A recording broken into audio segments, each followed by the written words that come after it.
और एक दृष्टि से कहूं तो इस देश के बाप है। हमको हमारा देश बदलना, उसकी दिशा बदलाना हमारा कर्तव्य है। अगर वो गलत दिशा पे जा रहा है तो उसको सही दिशा पे लाने का काम आपका है। मातृदेवो भव, पितृदेवो भव, गुरुदेवो भव की जो संस्कृति है, उस संस्कृति को अगर कोई खराब कर रहा है और हमारे घर में हमारे माँ बाप अगर रोके कुंठित अवस्था में जी रहे हैं तो उसको बदलने का अधिकार हमें है। आपको मैं बता दूं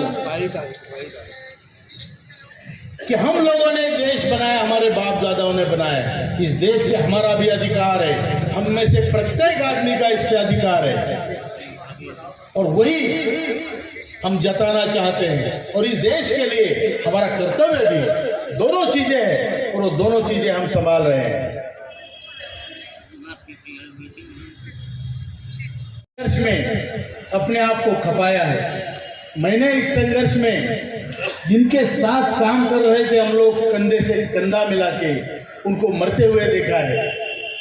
मैंने ये देखा है पूरे देश में कि कई लोग ऐसे हैं जो एक वक्त खाना खाते हैं और इतनी बार 8 साल से गुहार लगाने के बाद प्रधानमंत्री जी से 2 बार हम मिले, आधा घंटा मिले, उन्होंने कंधे पे हाथ रख के कहा कि प्रॉब्लम समस्या सही है, मैं आपके साथ हूं, मैं आपका प्रधान सेवक हूं, मैं आपका काम करूंगा। वित्त मंत्री से 2 बार मिले, आधा घंटा मिले, उन्होंने भी ये आश्वासित किया। लेबर मिनिस्टर को हम 20 बार मिले, पावर पॉइंट प्रेजेंटेशन जो आप बोलो वो सब हमने फाइलें तैयार की। आपको बता दूं, जो मालूमात ब्यूरोक्रेसी में नहीं थी वो हमने निकाली, उसके फाइलें बनाई, उसका प्रेजेंटेशन बनाया और उनको सिखाया कि भैया ये है। पेंशन का प्रावधान नहीं, अबे पैसा लेते समय उसका प्रावधान था क्या? मेरा पैसा जिंदगी भर लूटा है।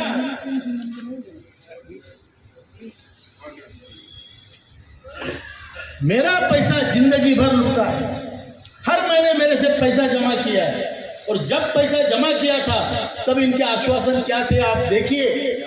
वो जो इसका जो कागजात है, एक्ट है, उसमें लिखा है कि सरकारी पेंशन धारकों से आपको 10% ज्यादा मिलेगी। एक उदाहरण उन्होंने दिया था कि अगर आप रिटायर्ड होंगे तो आपको 27,000 पेंशन मिलेगी, आप मर जाओगे तो आपके बीवी को 27,000 ही मिलेगी। कारण क्या?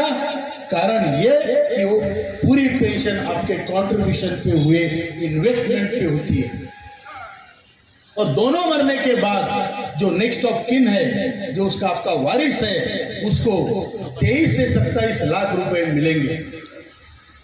योजना अच्छी थी कि मैं मरते तक मुझे पेंशन मिले, मेरे बाद मेरी बीवी की चिंता नहीं है और दोनों मर जाए तो वो 27 लाख या 24-23 लाख जो मिलने वाले हैं उसके प्रलोभन में कम से कम कोई मेरी सेवा करेगा। बेटा भी हो पैसे के लिए करता है। गया वो जमाना जब आपने सेवा की थी, माँ बाप की, छोटे बहनों की, भाइयों की शादी करा दी, बेटे के पढ़ाई के लिए लोन लिया, उधार लिया, गिरवी रखा, सब कुछ करने के बाद में आपने ये सोचा कि मेरी रिटायरमेंट के बाद की लाइफ अच्छी है क्योंकि मैं सरकार के पास पैसा जमा कर रहा हूं जो मुझे मेरी 58-60 साल की उम्र के बाद मिलेगा।